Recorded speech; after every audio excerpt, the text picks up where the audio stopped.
Hello, everyone, and welcome to the Heartland Franchise Guy podcast. It's your insider's guide to all things franchising in the Heartland area. I'm Blake Martin, local small business franchise owner and your Heartland Franchise Guy. This is a place for education, resources, and advocacy for all things franchising in our area and for local entrepreneurs looking to learn more about franchising. And we're going to talk about the Master Franchise Licensing Model. You've heard it referred to as area franchising or area representatives or regional franchising.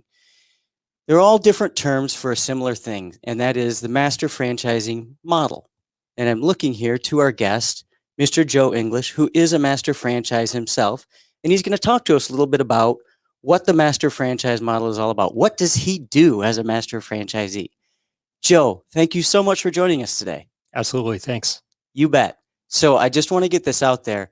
When I become a famous Hollywood actor, I'm stealing your name and my pseudonym is going to be Joe English. Okay.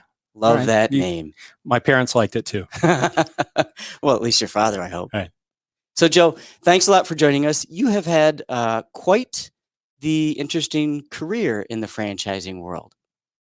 Tell me a little bit about how you got into this industry in the first place.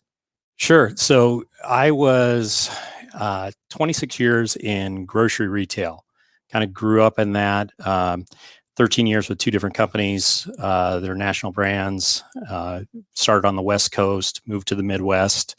And then that's what led me to Omaha.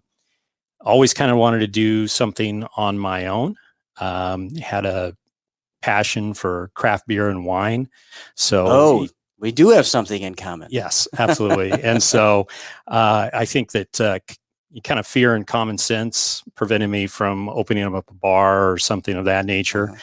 And but I wanted to be in that space. And somebody had told me over the time, it's like, well, why don't you check into franchising? And so I, being selfish, I wanted to be still in the space that I wanted to be in. And that's where I stumbled on to Sculpture Hospitality, of where I'm at right now. How did you find them? Just through connections because you were already in an industry that works with beer, wine, and other inventory? No, honestly, it was really just kind of taking the deep dive into searching about franchises. And the name had some recognition at the time that I got into it was when Sculpture was at the time known as Beventel, and they were heavy into bar rescue. And so, again, having a passion for that kind of space, had the brand recognition, and kind of one thing led to another, and all the doors opened up wide, and here I am. Fantastic. So I'm very interested in this, as I'm sure are many people, because this is absolutely an example of a business model in franchising that people never think of as something that would be franchised. So the franchise name is Sculpture Hospitality. Correct. Right? And the hospitality part is because that's where your customers are in the hospitality field. Correct.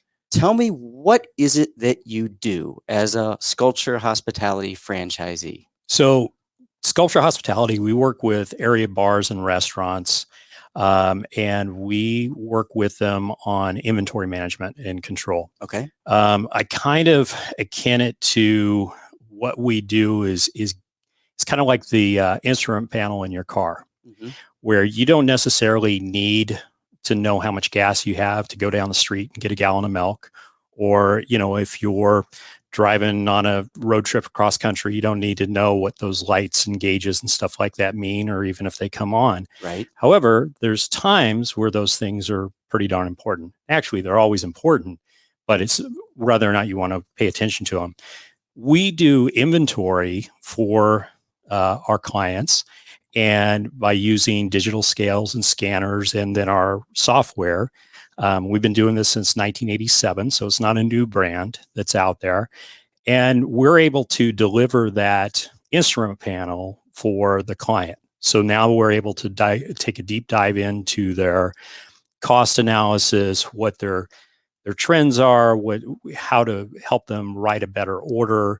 Essentially, especially when you look at things like what we just are still kind of going through with COVID, and now it's a supply chain and staffing issue. Yeah. Those sorts of things are really important in terms of the profitability of the client. And one of the things in my own local market that I'm pretty proud of is a lot of the customers that came back with me strong are actually ones that are opening up new locations as well. So I'd like to think that I had part of that as well, as in terms of making sure that their pocketbooks were padded enough that they could weather the storm and keep on going. They had the information they needed to run a tight ship. Yeah, absolutely. Yeah.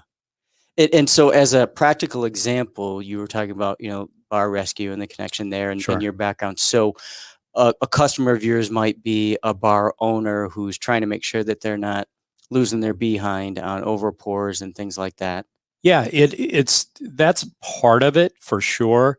And it's really also just the overall efficiency of the operation. So maybe it's an absentee owner, maybe it's somebody that right now we're all facing the staffing challenges. So, they don't have the time to focus on that side of the business. Like I tell my clients and prospects, you didn't get into the business to go do inventory. I got into the business to go do inventory. So, you kind of leave that stuff to the experts and let us, do the heavy lifting for them and kind of partner with them. I think that's kind of the cool thing about it, is to really jump into the consultative side, to really to focus on how they can do their business better and how we can help them do that. That's really cool. I mean, like if they save money and they run more efficiently and profitably, you make money. Definitely. Nice. So your role as the master franchisee. Okay. This is the drum roll part of the podcast, right? I can tell. I get questions about this all the time. Or when I'm talking to people about master franchising, they kind of look at me like, what's that? Right? Sometimes even people who are in the industry already. Can you kind of describe for me what your role, what makes you different as a master franchisee? And you are, I'm looking at my notes here now. You're a master franchisee and director in Omaha, Lincoln, Iowa, Kansas, Maine, Vermont, New Hampshire, and Texas, right? Yeah, Close more or enough? less. So I have my own franchise here locally. Okay. And then I do have the master franchise rights to some of the states that you mentioned. So Kansas, Iowa, Texas, Maine, Vermont, and New Hampshire.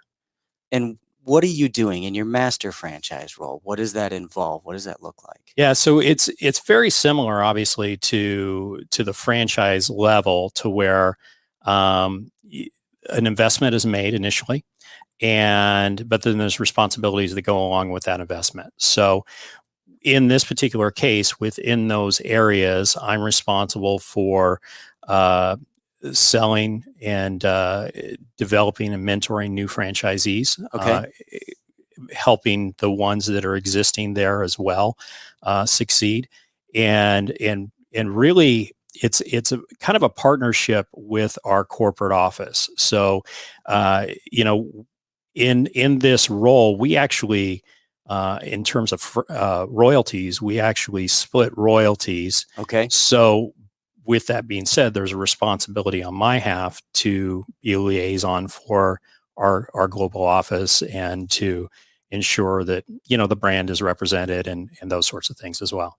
Gotcha. So you're working together to support the local franchise owner. Correct. And in many cases, in these states where you're the representative, where you're the master franchisee, you're identifying and bringing that new, I'll say, unit level franchisee into the system. Correct. Okay. So part of what you're doing is also going out there and finding candidates who are good franchisees. Exactly. Who will make good franchisees. Exactly. Then what does the global home office do for you? So, global is really about, we do have a strong tech back support and those sorts of things, because that'd be huge in this field. Yeah, absolutely. Because it is our proprietary software and equipment. So we have that support going. We also have the marketing side of it is coming through our global office. And then it's really just about the new initiatives and things like that are, coming as well. So really like any brand, it's there for the support and the big picture of what's going on within the company. So there's still the vision. They're still providing the best practices from all over the world or whatever their footprint is, and you're doing a lot of the local or regional execution. Correct. And to that point, it is a global brand. So we do have scope across the globe in that sense. What kind of team do you need to do what you're doing? Well, we have a few different models of service that we provide, and one is very labor intensive, and that is what we call our full service model, where we're going in and we're doing all of those things that I mentioned with the client, with the owners, for them. So we're collecting the data from their invoices and their sales, and we're taking the physical inventory. And so that is a team of people that are auditors that are out in the field, admin folks, and account representatives and managers and things like that. We also have different levels another level where we have a shared service where we go in and we train the staff how to do the counting, staff of the location, but then we support them on the admin side and on the back end.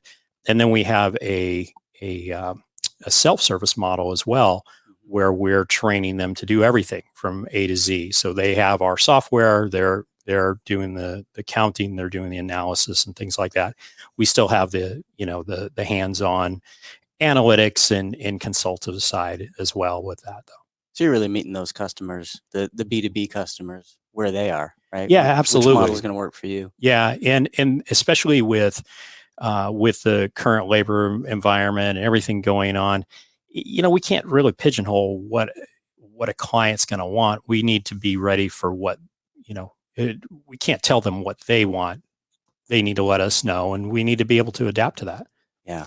So within that, we just recently, we have a self-service app also that's come out to where in the grand scope of things, you wouldn't need a franchisee at all involved. They can go to the app store, download an app, have it on their iPhone or Android device, go out there and take their own inventory. And there's definitely a smaller component of the analytics that go along with it, but it's a really nice taste of what our product is, to where it helps them write an order, helps them monitor some losses and inventory in that sense. And then the franchisees, the local representatives, can then come in alongside of them and start building on that as well. So it's a nice entry as well with our new app to do that. Yeah. It's a tech company that happens to be doing inventory, right? Absolutely. So how do you divide up your time in your master franchise role? How is your time divided up? It sounds like you're partitioning it between some training, obviously doing some dashboard oversight of your own franchise location, but also obviously some sales. There's probably not a typical week, especially over the last year and a half for you being in the hospitality field, but in a typical quarter, I'll say, how do you typically end up dividing your time as advice to folks who are thinking about becoming master franchises? Whatever fire is hottest, you go running towards. It really is about the season that you're in at the moment. If I have somebody new coming on board, it's all hands deck on that, whether it's a new employee locally or if it's a new franchisee. So it's really about the balance. And quite frankly, like that's what I really like about what I do, is there's so much variety in that sense. Managing the time, I do make myself available for the franchisees that are out there, and and also participate in quite a few corporate type of initiatives and different things like that. And then ultimately, the core of my business is still my franchise. So at the end of the day, just like the folks that come to you that are looking to, have a business and things like that, my business is Sculpture Hospitality in Omaha. And that's what pays the bills, so to speak, locally. And we've got full staff and those sorts of things going on as well.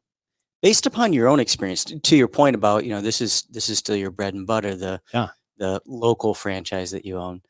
Um, what is it in the model of master franchising? Is it more of a long play that people should be expecting if they're joining as a master franchise into a franchise system? Should they assume that, hey, there's the potential for a much greater payback, but it might take a little longer to invest in that payback? Yeah, I think that's a good assessment. I looked at the areas that I got into. You kind of look at the ROI because there's a revenue stream coming in, but then you also have to look about what's down the road. Are there viable territories here that can be sold? What would it look like if I went in there and operated? How successful could I be? Hmm. Those sorts of things. So you definitely look in that sense of, okay, what do I have now? What am I going to have in the future? And that's definitely part of it is casting a vision for the future.